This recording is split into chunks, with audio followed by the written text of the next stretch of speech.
क्या हाल है बच्चों?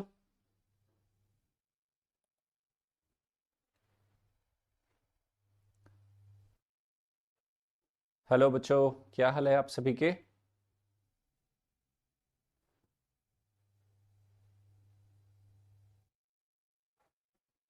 M I Audible?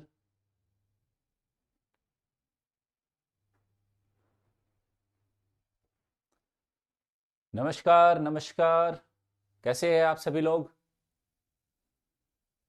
Advance level तक सारी ज्योग्राफी आपको पढ़ाई जाएगी, सिखाई जाएगी, समझाई जाएगी और आप बहुत ही एंजॉय करोगे मेरे साथ। ये मैं हमेशा से ही सुनिश्चित करने की कोशिश करता हूँ। तो बिल्कुल आप रिलैक्स होके पढ़ना और बिल्कुल टेंशन फ्री होके पढ़ना। अभी जो ये है हमारा एक ब्रिज कोर्स है और ब्रिज कोर्स का उद्देश्य बच्चों, ओके, ब्रिज कोर्स का उद्देश्य ये होता है कि आपको उस विषय से परिचय कराया जाए कि जब हम कोई विषय पढ़ने जा रहे हैं, और वो 5-6 क्लासेस जो आपकी ब्रिज कोर्स में लगाई जाती है इसलिए लगाई जाती है कि आपको वो सब्जेक्ट जब आप बिल्कुल शुरुआत करेंगे, आपको वो बिल्कुल नया ना लगे।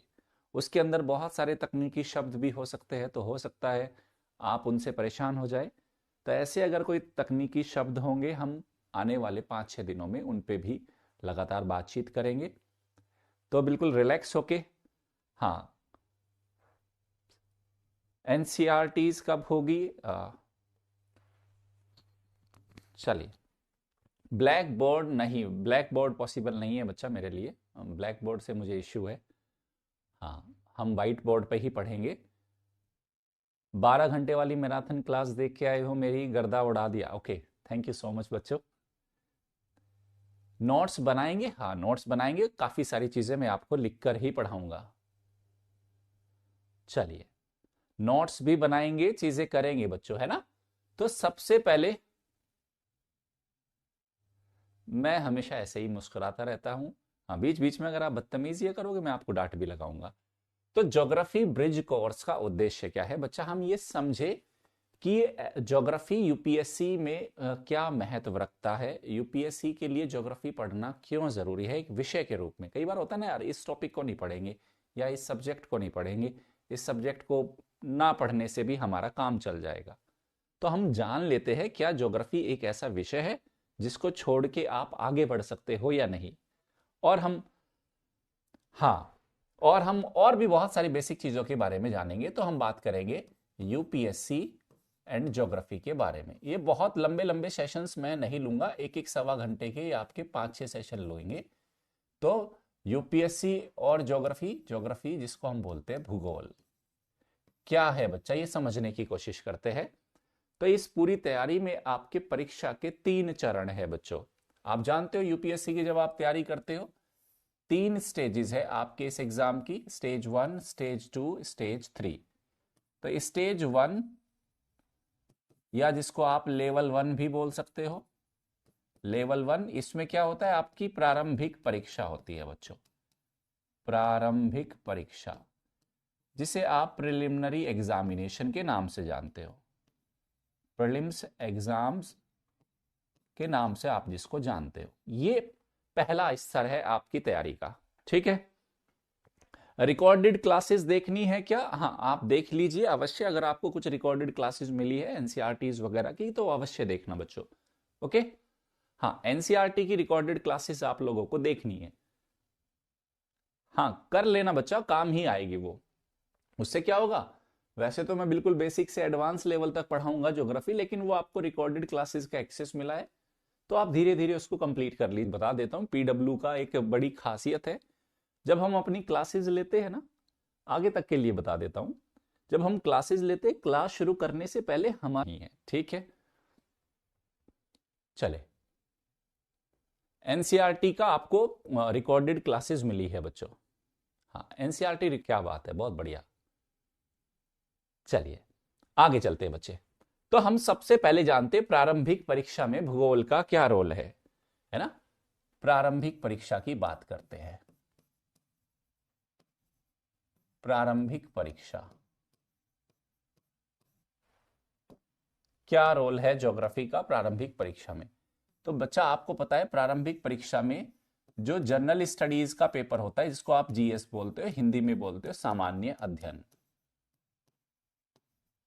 इस सामान्य अध्ययन के पेपर में आपके 100 प्रश्न आते हैं, 100 क्वेश्चन आते हैं। और 100 क्वेश्चन में से अगर आप लास्ट 16 सालों का, लास्ट 16 ईयर्स का अगर आप उसका पैटर्न या ट्रेंड देखेंगे बच्चों, ट्रेंड देखेंगे, तो औसतन, औसतन एवरेज की बात कर रहा हूं, तो पिछले 16 सालों में, पिछले 16 सालों में औसतन ज्योग्राफी से 15 क्वेश्चन आए हैं। किसी साल ऐसा हुआ 11 क्वेश्चन भी आए, किसी साल 13 भी आए, और अभी 2 साल पहले तो 23 क्वेश्चन भी आए थे ज्योग्राफी से। कभी 18 आ जाते हैं, कभी 13 आ जाएंगे, कभी 17 आ जाएंगे, कभी 14 आ जाएंगे, कभी 15 आ जाएंगे। तो कुल मिला के हमारे 15 क्वेश्चन ज्योग्राफी से आने वाले हैं। तो 100 में से 15 क्वेश्चन ज्योग्राफी के हैं, तो यानी कि 15% रोल है उसका प्रारंभिक परीक्षा में।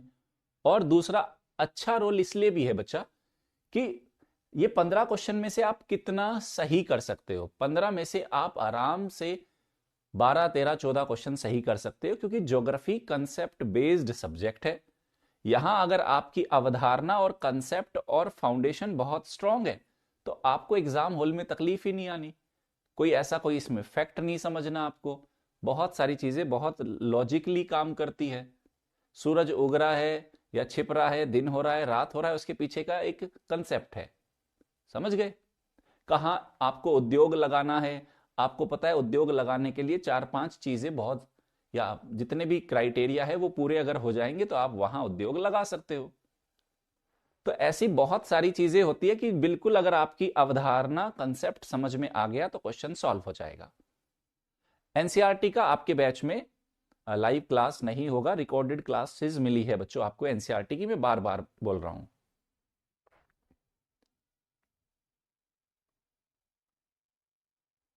चलिए, हाँ, अभी थोड़ा अभी की क्लास समझो ना बच्चों। ओके, ये तो हो गया प्रारंभिक परीक्षा।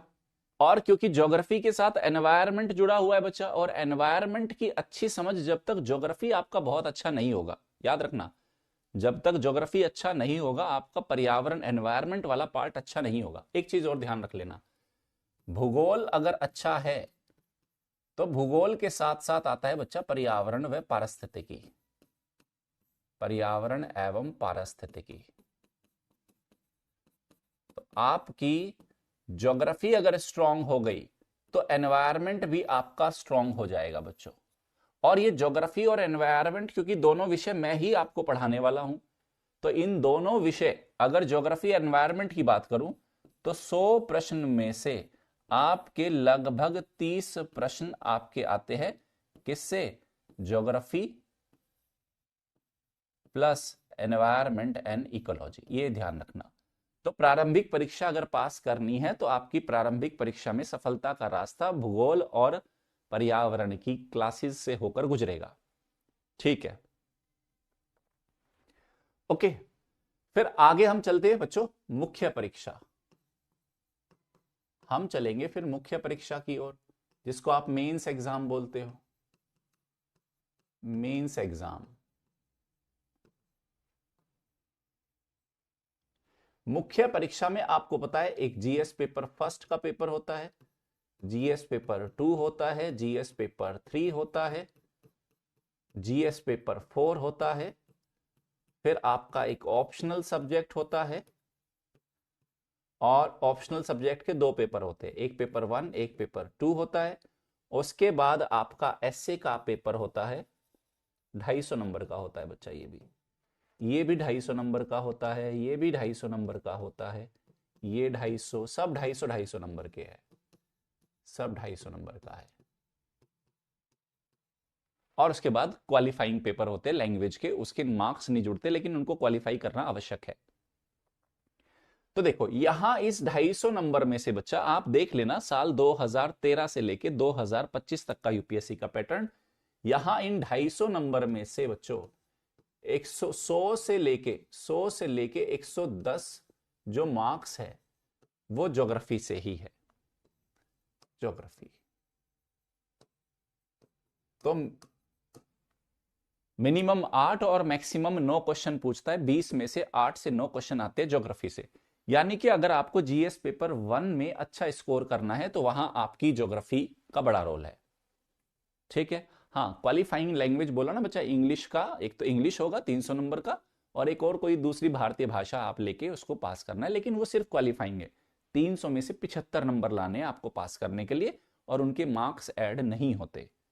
ओके, तो यहां आपका क्या है बच्चा, फर्स्ट पेपर में आता है ज्योग्राफी, यहां पे ज्योग्राफी, हिस्ट्री और सोसाइटी। तो यहां ज्योग्राफी 250 नंबर में से 100 से 110 नंबर की आती है, इतिहास 75 नंबर का आता है, और 75 नंबर की आती है सोसाइटी। ओके, फिर सेकंड पेपर में होता है बच्चा आपका polity, IR, governance, social justice. Okay, third paper में वापस से आ जाता है बच्चा आपका पर्यावरण आ जाता है, पर्यावरण आ जाता है, कृषि आ जाता है का जो टॉपिक आता है, और आपदा प्रबंधन वाला टॉपिक आता है। ये अगेन, ये तीनों विषय अगेन ज्योग्राफी से रिलेटेड है। तो अगर इस पर्यावरण, कृषि, आपदा प्रबंधन को जोड़ दिया जाए तो फिर से तकरीबन 90 से 100 नंबर, 90 से 100 मार्क्स अगेन इसमें भी। ये वाला पार्ट किससे बचा, ये लगभग 100 नंबर का है, 100 मार्क्स का है। और ये अगेन आपको तभी अच्छा समझ में आएगा, एनवायरमेंट की तो खासियत यही है बच्चा, ज्योग्राफी अच्छा समझ में आया तो एनवायरमेंट समझ में आएगा, और ज्योग्राफी के अंदर ही कृषि आप ज्योग्राफी के अंदर भी पढ़ते हैं। ओके, फिर जीएस पेपर 4, हर जीएस पेपर 4 के अंदर एथिक्स वाला पेपर होता है, थ्योरी वाला पार्ट होता है, और एक केस स्टडी वाला पार्ट होता है। तो यहां जीएस पेपर 4 के अंदर जो केस स्टडी आती है ना बच्चा, केस स्टडी आपने अवश्य नाम सुना होगा, केस स्टडी। केस स्टडी का मतलब आपको कोई एक काल्पनिक सिचुएशन बना के दे दी जाएगी, आप किसी जिले के कलेक्टर है, आप कहीं के एसपी है, आप कोई बड़े पद पे बैठे हुए इंसान है, या आप कोई और है, और फिर एक सिचुएशन क्रिएट करके दी जाती है कि आप इस सिचुएशन में क्या करेंगे। तो अगर आप साल 2013 से लेके अगर 2025 तक के मुख्य परीक्षा के पेपर उठाओगे, हर साल 1 से 2 प्रश्न केस स्टडी के वो आपके ज्योग्राफी बेस्ड ही है। कहीं तो बाढ़ आ जाएगी, कहीं भूस्खलन हो जाएगा, कहीं बादल फट जाएंगे, कहीं सूखा हो जाएगा, कहीं फसलें खराब हो जाएगी, कहीं किसानों को 10 तरह की समस्याओं में दिखाया जाएगा। समझ में आया? तो वहां वो केस स्टडी का एक क्वेश्चन, मिनिमम एक क्वेश्चन जो 20 नंबर का आता है बच्चा, आपकी 6 केस स्टडी आती है और एक केस स्टडी आती है 20 मार्क्स की, तो वो आपका 20 मार्क्स आपका यहां पे भी आएगा, क्योंकि आपके पास एक अप्रोच है, आपको पता है ज्योग्राफी में सूखा कैसे आता है, कैसे कंट्रोल करेंगे, मैं कलेक्टर हूंगा तो क्या उपाय करूंगा, बादल फट जाते हैं तो क्या करना होगा, क्या सावधानी बरतनी होगी, कैसे बचा जाता है ऐसी आपदाओं के समय में। तो आप भी वैसा ही करोगे, फिर वहां वो आपसे समाधान पूछेंगे तो आपको भी वैसे ही समाधान लिखने हैं। समझ रहे हो? फिर देखो, ऑप्शनल तो सबके अलग अलग होते हैं, जिसका ज्योग्राफी होगा तो मैं ज्योग्राफी पढ़ाता ही हूं, किसी का पॉलिटिकल साइंस इंटरनेशनल रिलेशन होगा, किसी का इकोनॉमी हो सकता है, किसी का हिस्ट्री हो सकता है, किसी का हिंदी लिटरेचर, जो भी आपका होगा। लेकिन अगर ज्योग्राफी ऑप्शनल है तो मैं ही पढ़ाता हूं, पीडब्ल्यू ओनली आईएएस पे ज्योग्राफी ऑप्शनल मैं ही पढ़ाता हूं बच्चा। पूरे भारत में हिंदी माध्यम की फैकल्टी पीडब्ल्यू की मैं ही हूं, पीडब्ल्यू पे हिंदी मीडियम में ज्योग्राफी ऑप्शनल मैं ही पढ़ाता हूं। तो अगर आप वहां आ जाओगे, ज्योग्राफी ऑप्शनल लेना होगा तो मैं उधर हूं आपके लिए। ओके, फिर आप देखना बच्चा एसे, एसे में बच्चा 8 एसे आते हैं। एसे के अंदर क्या होता है बच्चा, 2 सेक्शन होते हैं, सेक्शन ए और section B. Section B, section A के अंदर 4 ऐसे आते हैं, उन 4 में से आपको कोई एक ऐसे करना है, 125 नंबर का होता है। सेक्शन बी में भी 4 ऐसे आते हैं और उसमें से आपको एक प्रश्न करना होता, एक ऐसे करना होता है। तो 125 नंबर के 2 ऐसे होते हैं। और आप बच्चा पिछले 10-15 सालों के सारे पेपर उठा के देख लेना, हर साल एक ऐसे ज्योग्राफी और एनवायरनमेंट के बैकग्राउंड पे होता ही है। समझ गए? तो यानी कि ऐसे में एक आपका ऐसे आपको ऐसा मिलेगा जो हर साल बच्चा, चाहे वो फिलोसफिकल टाइप के ऐसे आ रहे हो, तब भी आपका एक ऐसे, उसमें वो फिलोसफिकल ऐसे में कहीं ना कहीं ज्योग्राफी और एनवायरनमेंट छुपा हुआ है।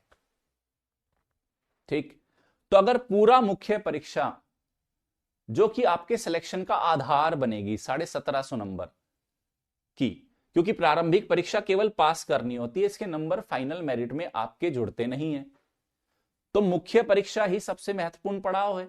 तो जब मुख्य परीक्षा 1750 नंबर की मुख्य परीक्षा है बच्चा आपके, और अभी मैं ऑप्शनल को शामिल नहीं कर रहा हूं, ऑप्शनल को शामिल नहीं कर रहा हूं, ऑप्शनल है 500 नंबर का सपोज करो, और मैं अभी 500 नंबर का ऑप्शनल इसमें से हटा देता हूं, और मैं यहां लिखता हूं 1250 नंबर, जिसमें जीएस के चारों पेपर आ गए और एसए हो गया। अगर आपने ऑप्शनल लिया तब तो आप मेरे से ही पूछोगे, एसए की वर्ड लिमिट वंशिका बेटा 1100 से 1200 शब्दों में एक ऐसे लिखना होता है। चले, ओके, 1100 से 1200 शब्दों में एक ऐसे लिखना होता है, वो उतना पेज देता है, बस उतना ही आपका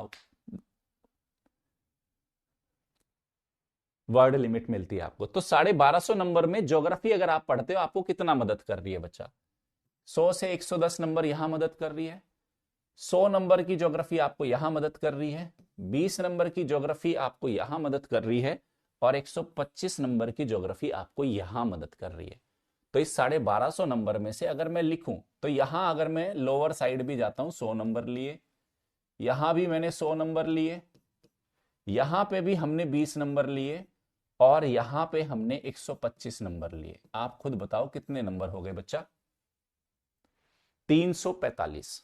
तो 1250 में से 345 नंबर अगर आप ज्योग्राफी करते हो, यानी कि 25% के आसपास, उससे भी ज्यादा, तो 300, हाँ 345। अब आप खुद ही देख लो, इसका अगर परसेंटेज हमें कैलकुलेट करना होगा।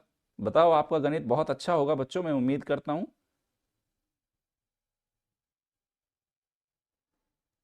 कितना है बच्चा?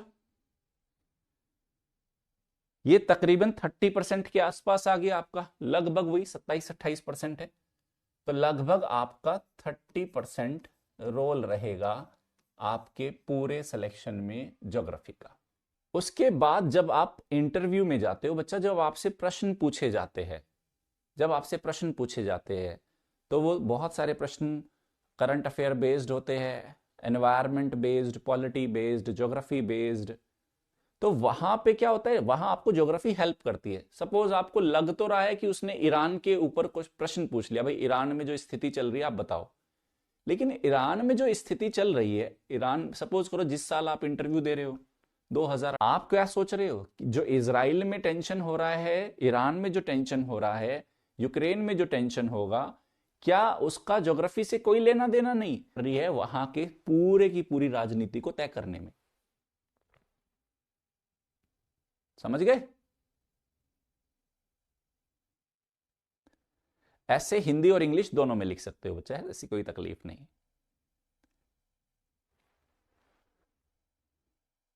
हाँ 20, और कभी एक प्रश्न आता है और कभी बिल्कुल भी नहीं आता। तो अगर आप ये कहते सर वर्ल्ड हिस्ट्री को पढ़े बिना काम चल जाएगा, तो एक बार को बोला जाता हाँ भाई 10 ही नंबर का आता है और वो मुख्य परीक्षा में आता है, छोड़ भी दोगे तो भी कोई दिक्कत नहीं है। लेकिन भूगोल को छोड़ना क्या सबसे बड़ी हमारी, तो हमें वेटेज समझ में आ गया कि आपके सिलेक्शन में ज्योग्राफी का रोल है। एनसीईआरटीज बच्चा आप लोगों को रिकॉर्डेड मिली है, हाँ रिकॉर्डेड ही देखना है। अब नेक्स्ट चलते हैं बच्चों, थोड़ा सा आगे चलते हैं कि भैया चलो ज्योग्राफी की हम बात कर ही रहे हैं, ऑप्शनल के लिए कंफ्यूजन है, अभी टाइम है आपके पास, 5-6 महीने सोच लेते हैं, ठीक है। अब बात करते हैं ज्योग्राफी पढ़ने का अप्रोच क्या होना चाहिए, ठीक है। ज्योग्राफी पढ़ने का तरीका क्या होना चाहिए, ज्योग्राफी पढ़ने का अप्रोच क्या होना चाहिए। होता ना यार, मैं इस विषय को कैसे पढ़ूं कि मुझे कभी दिक्कत आए ही ना, और ये हमारे ब्रिज कोर्स बनाए भी इसलिए गए हैं बच्चा, आपकी दिमाग में रखना है, ठीक है। तो ज्योग्राफी पढ़ने का अप्रोच हमें समझना होगा बच्चा। तो ज्योग्राफी में कुछ 3-4 चीजें बड़ी बेसिक होती है। ज्योग्राफी में सबसे पहले इंपॉर्टेंट होता है लोकेशन, कि कोई भी चीज हो रही होगी दुनिया के किसी ना किसी हिस्से में, किसी ना किसी स्थान पे हो रही होगी। तो ज्योग्राफी में सबसे पहला महत्वपूर्ण पड़ाव है बच्चा, जब आप ज्योग्राफी को पढ़े तो आप लोकेशन को अवश्य ध्यान रखें। लोकेशन का मतलब क्या है? लोकेशन का मतलब हिंदी में लोकेशन को बोलते हैं उसकी अवस्थिति कहां है। अवस्थिति उदाहरण के साथ समझाऊं, उदाहरण के साथ समझाता हूं। जैसे हमने बोला हिमालयाज की बात कर रहे हैं, आप हिमालय को पढ़ना चाहते हो, आप पढ़ना चाहते हो हिमालयाज को, आप हिमालय को पढ़ना चाहते हो बच्चा। तो हिमालय को जब आप पढ़ोगे तो आपको पता होना चाहिए भैया हिमालय है कहां। मुझे ये तो पता चले किन किन देशों में फैला हुआ है, भारत में कितना फैला हुआ है। ओके, बोलो, बात आ गई समझ में?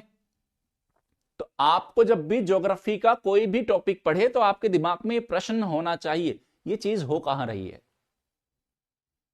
यानी कि इसमें बच्चा फिर जब लोकेशन को समझना है तो यहां पे मानचित्र का रोल आ जाएगा, मानचित्र जिसे आप बोलते हो मैप।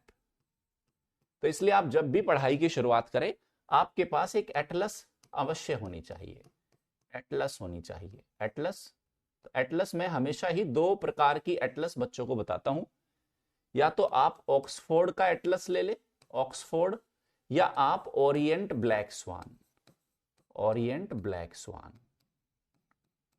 ये 2 एटलस आती है बच्चों। ऑक्सफोर्ड की 2 आती है, ओरिएंट ब्लैक स्वान तो एक ही नाम से आती है, ऑक्सफोर्ड वाली 2 नाम से आती है। ऑक्सफोर्ड का स्कूल एटलस और ऑक्सफोर्ड का स्टूडेंट एटलस। आपको जो भी मिल जाए वो ले लेना, एक एटलस आपके पास कम से कम होना जरूरी है। तो आप ये तय कर लेना कि आपको ऑक्सफोर्ड वाली लेनी है या आपको ओरिएंट ब्लैक स्वान वाली लेनी है, क्योंकि ज्योग्राफी में बिना एटलस के काम नहीं चलने वाला।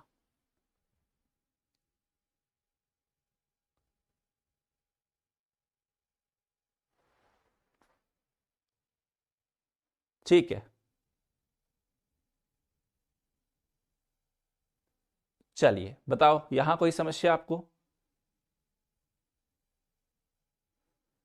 आपके कमेंट भी मैं देखता रहूंगा बच्चा, है ना?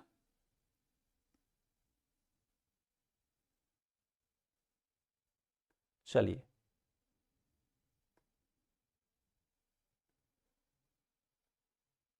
ओके। नेक्स्ट होता है बच्चा, ज्योग्राफी में बहुत ही इसमें काम करती है बच्चा भौतिक प्रक्रियाएं, जिसको हम बोलते हैं फिजिकल प्रोसेस। फिजिकल प्रोसेस, भौतिक प्रक्रियाएं।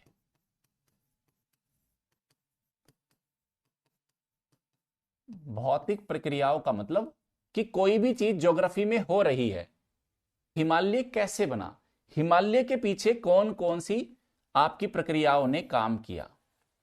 भाई आपने सुना होगा ना हिमालय का निर्माण, यूरेशियन, कि किसी भी चीज के होने के पीछे कोई ना कोई कारण है। अगर पवन चल रही है तो पवन चलने के पीछे की कोई ना कोई प्रक्रियाएं है, वो हमें समझनी है। अगर महासागरों के अंदर धाराएं चल रही है तो हमें समझना होगा महासागर की धाराएं किस वजह से चल रही है। और अगर हम पढ़ रहे हैं मिट्टी, सॉयल, तो सॉयल है तो सॉयल के बनने का पूरा प्रोसेस क्या है, सॉयल बनती कैसे है। Okay,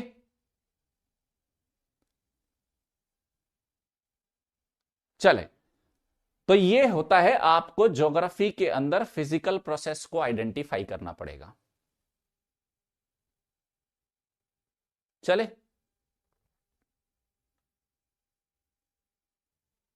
okay. नेक्स्ट, नेक्स्ट क्या है बच्चा? तीसरा, जब ज्योग्राफी आप पढ़ते हो तो ज्योग्राफी का जो थर्ड डायमेंशन है आपको देखना है, मानव कैसे अंतरक्रिया करता है। ह्यूमन इंटरेक्शन, ह्यूमन इंटरेक्शन, मानव अंतरक्रिया। मानव अंतरक्रिया की आप बात करते हो। मानव अंतरक्रिया का मतलब या तो लोकेशन की बात हो रही है, या भौतिक प्रक्रियाओं की बात हो रही है, या मानव अंतःक्रिया की बात हो रही है। इसी प्रकार से वो सारे प्रश्न पूछे जा रहे हैं।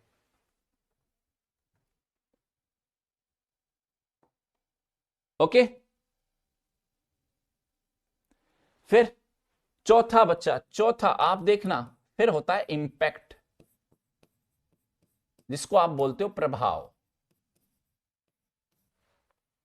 कि वो जो भी ज्योग्राफी का कैसे वो भारत के पर्यावरण को, कैसे वो भारत की जलवायु को प्रभावित करता है, ये अपने को क्लैरिटी होनी चाहिए। बताओ बच्चों, आ रही है बातें समझ में? और आप देख लेना बच्चा, यूपीएससी के सारे क्वेश्चन 2025 में एक प्रश्न पूछा कि एंडीज पर्वतमाला, एंडीज माउंटेन्स कितने देशों में फैले हैं, कितने देशों में फैले हैं। अब आप मुझे बताओ कि इन चारों में से किस चीज पे प्रश्न पूछा है उसने, बोलो। लोकेशन है ना, कितने देश है, यानी कि कहां कहां अवस्थित है मानचित्र पर, वो कितने देशों में फैला हुआ है, लोकेशन का प्रश्न था। बल्कि हिमालय ने भारत की संस्कृति को एक रूप प्रदान किया है।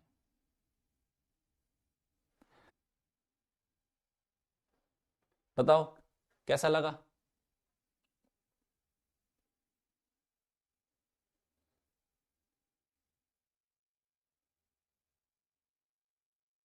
ठीक है, बहुत बढ़िया, बहुत ही अच्छा। मानव भूगोल, ह्यूमन ज्योग्राफी, कुछ लोग कभी बोलते मानव भूगोल, ह्यूमन ज्योग्राफी। ओके, कभी कुछ लोग बोलते हैं आर्थिक भूगोल, आर्थिक भूगोल पढ़ा या नहीं पढ़ा, तो आपको बोलेंगे भैया इकोनॉमिक ज्योग्राफी। फिर कुछ लोग बोलते हैं भैया भौतिक भूगोल, भौतिक भूगोल जिसको आप बोलते हो फिजिकल ज्योग्राफी। कल ही कुछ बार लोग बोलते हैं वर्ल्ड ज्योग्राफी। अरे भाई ज्योग्राफी पढ़ा दो ना, इतना सारा कंफ्यूजन क्यों कर रहे हो? कभी इंडिया ज्योग्राफी में कंफ्यूज, या ज्योग्राफी भी, वर्ल्ड ज्योग्राफी भी, बहुत कंफ्यूज हो गए, ये तो बहुत बड़ा सब्जेक्ट है। नहीं, नहीं है बच्चा। समस्या क्या है, हम इस विषय को समझ नहीं पाए, या जिसे हम बोलते हैं क्षेत्र आधारित अप्रोच, आधारित अप्रोच है बच्चा ये आपकी। मतलब ये क्या है? मतलब जब हमें सिर्फ ये देखना है कौन सी चीज कहां है, कैसे है, नेपाल में ऐसे फैला हुआ है, तिब्बत में, तो हम इसको 3 कैटेगरी में डिवाइड करते हैं। जब हम वैश्विक स्तर पर जब हम किसी क्षेत्र आधार पे देखते हैं, तब होता है वो रीजनल ज्योग्राफी। जैसे सपोज करो मुझे केवल दक्षिण एशिया को ही पढ़ना है, दक्षिण एशिया को पढ़ना है बच्चा, साउथ एशिया, और उसके सिर्फ देशों के बारे में ही पता करना है, कहां कौन सी नदियां, कौन से पर्वत, कौन सी, इसको इंडिया के रेफरेंस में पढ़ना है। मतलब मेरा स्टडी एरिया, अगर मेरा स्टडी एरिया सिर्फ इंडिया है तो वो रीजनल ज्योग्राफी। और अगर मुझे सिर्फ भारत के संदर्भ में ही सब कुछ पढ़ना है, आई ना आपको कहानी समझ में? बताओ मुझे, अब पढ़ूंगा तो ज्योग्राफी में क्या पढ़ूंगा, विषय वस्तु क्या है मेरी? तो फिर इसकी विषय वस्तु के बारे में मैं आपको बताता हूं। ज्योग्राफी के अंदर हम पढ़ते हैं बच्चा भौतिक भूगोल, फिजिकल ज्योग्राफी, भौतिक भूगोल, फिजिकल ज्योग्राफी जिसको आप बोलते हो फिजिकल ज्योग्राफी। मतलब ज्योग्राफी के अंदर हम पढ़ेंगे क्लाइमेटोलॉजी, कैसी जलवायु है किस क्षेत्र की। ज्योग्राफी के अंदर हम पढ़ेंगे ओशनोग्राफी, समुद्र कैसे, समुद्र के अंदर क्या क्या मिलता है, धाराएं ले लेना एक जो भी अवेलेबल है आपके पास। Bye, take care.